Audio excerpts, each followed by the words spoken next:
Apa saja yang menjadi alasan pengajuan gugatan?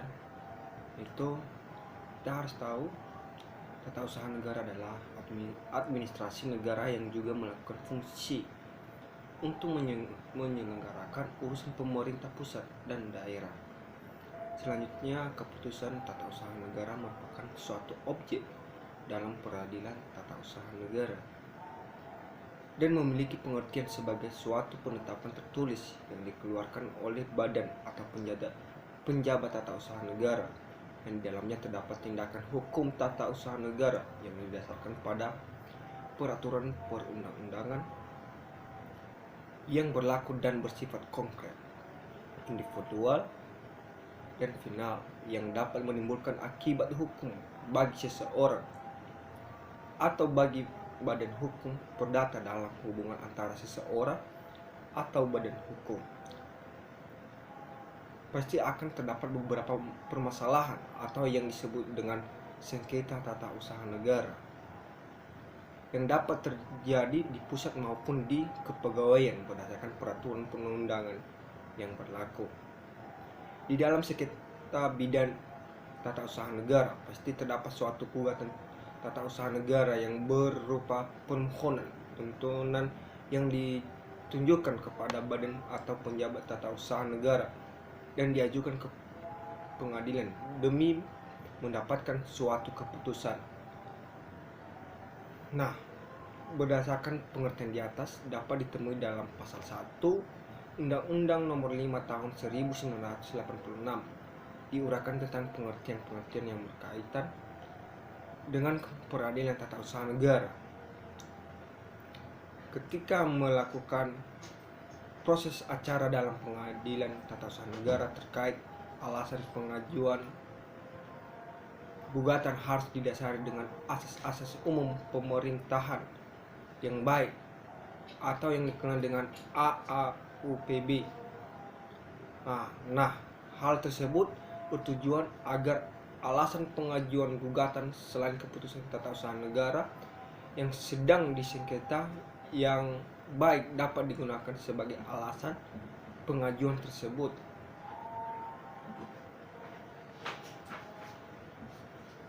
Nah, kemudian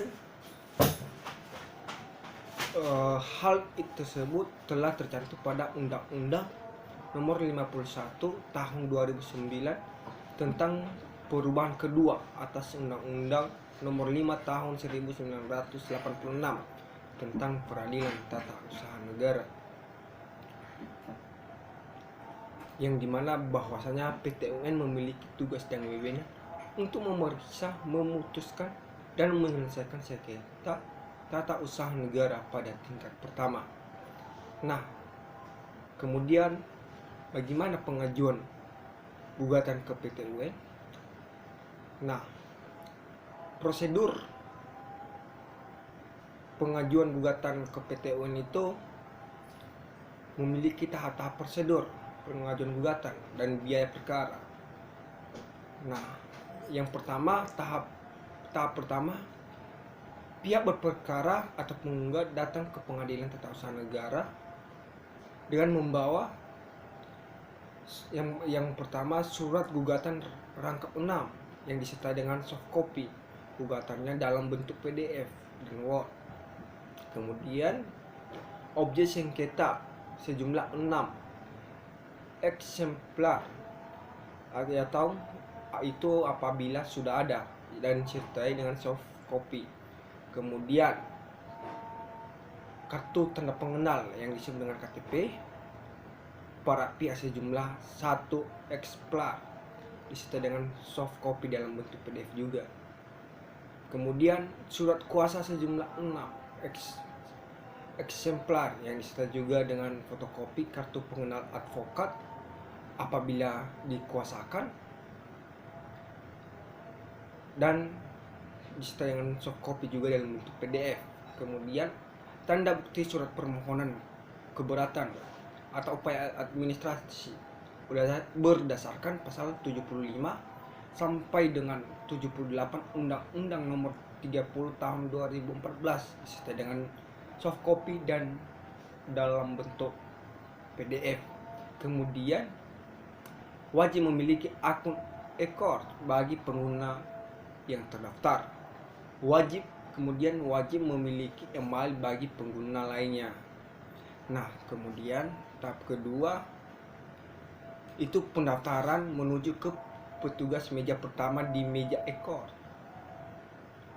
Kemudian di tahap ketiga, petugas meja pertama atau meja e-course memeriksa kelengkapan berkas dan meneruskan berkas yang telah selesai di perkara kelengkapannya kepada panitera muda. Panitera maksudnya ini panitera muda perkara untuk menyatakan berkas telah lengkap ataupun tidak lengkap. Kemudian tahap keempat, panitera muda perkara meneliti berkas. Nah, apabila berkas belum lengkap, panitera muda perkara mengembalikan berkas dengan melampirkan daftar pemeriksa supaya penggugat dapat melengkapi kekurangannya. Apabila berkas sudah lengkap, dikembalikan kepada petugas meja pertama di meja e-course tadi dan mengunggah gugatan dan persyaratan lainnya ke dalam sistem e-course.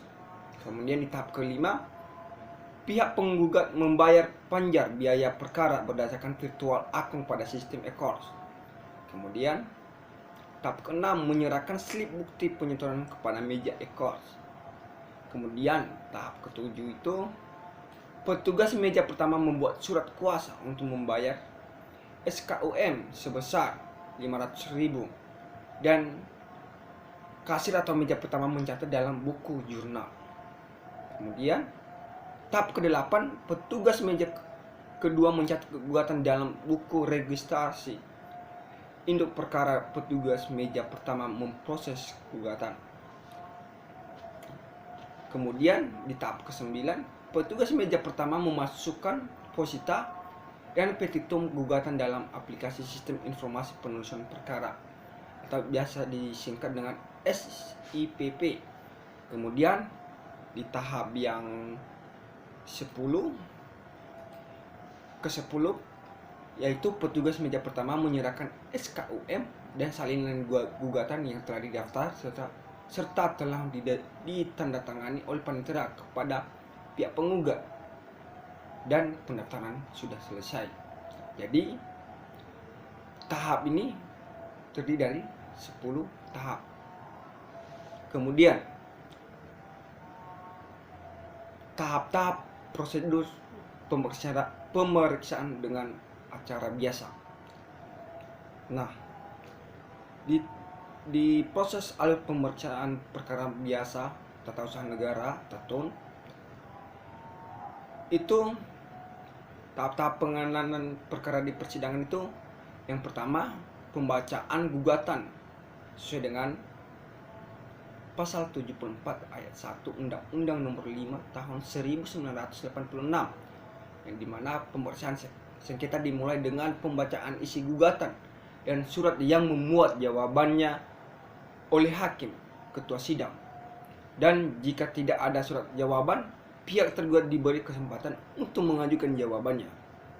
Kemudian pembacaan jawaban sesuai dengan pasal 74 ayat 1 Undang-Undang Nomor 5 Tahun 1986, yang dimana pemeriksaan sengketa dimulai dengan membacakan isi gugatan dan surat yang membuat jawabannya oleh hakim ketua sidang. Jika tidak ada surat jawaban, pihak tergugat diberikan kesempatan untuk mengajukan jawabannya. Jadi sesuai dengan yang pertama tadi. Kemudian replik sesuai dengan pasal 75 Undang-Undang Nomor 5 Tahun 1986, penggugat, yang dimana penggugat dapat mengubah alasan yang mendasari gugatan hanya sampai dengan replik asal disertai dengan alasan yang cukup serta tidak mengurangi kepentingan tergugat, dan hal tersebut harus disaksikan oleh hakim. Kemudian duplik yang sesuai dengan pasal 75 ayat 2 Undang-Undang Nomor 5 Tahun 1986, yang dimana tergugat dapat mengubah alasan yang mendasari jawabannya hanya sampai dengan duplik asal disertai dengan alasan yang cukup serta tidak menyebutkan kepentingan penggugat, dan hal tersebut dipertimbangkan dengan seksama oleh hakim.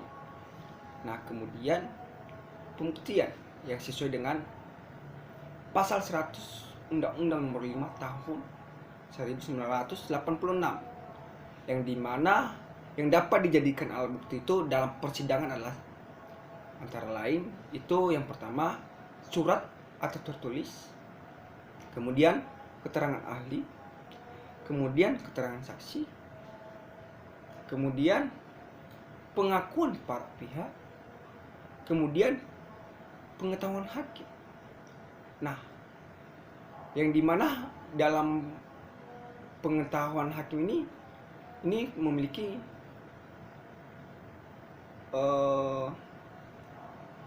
imajinasi hakim sendiri.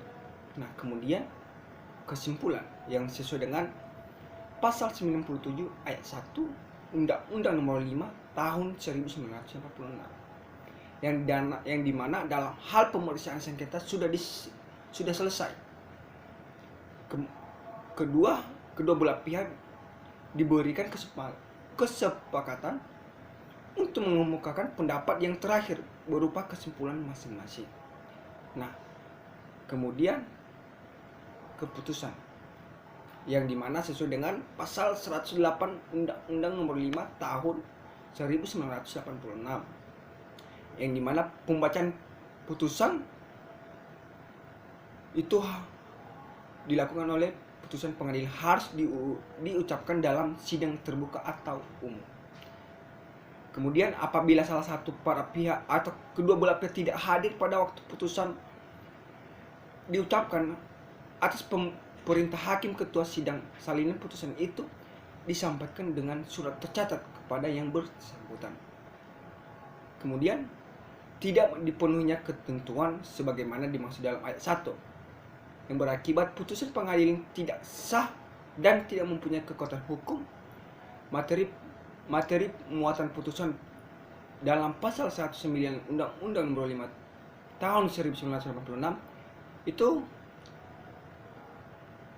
kepala putusan yang berbunyi demi keadilan berdasarkan ketuhanan yang Maha Esa. Kemudian nama jabatan, kewarganegaraan, kemudian tempat kediaman atau tempat kedudukan para pihak yang bersengketa. Kemudian ringkasan gugatan dan jawaban tergugat yang jelas. Kemudian pertimbangan yang menilai setiap bukti yang diajukan oleh dalam hal yang terjadi dalam persidangan selama sengketa itu diperkarakan. Kemudian alasan hukum yang menjadi dasar putusan. Kemudian hari tanggal putusan, nama hakim yang memutuskan, kemudian nama panitera, serta keterangan tentang hadir atau tidak hadirnya para pihak. Ini amar putusan sesuai dengan pasal 97 ayat 7 Undang-Undang Nomor 5 Tahun 1986. Itu sesuai dengan apabila gugatan ditolak, gugatan dikabulkan, gugatan tidak diterima, ataupun gugatan gugur. Demikian video yang saya sampaikan. Atas perhatian saya ucapkan terima kasih.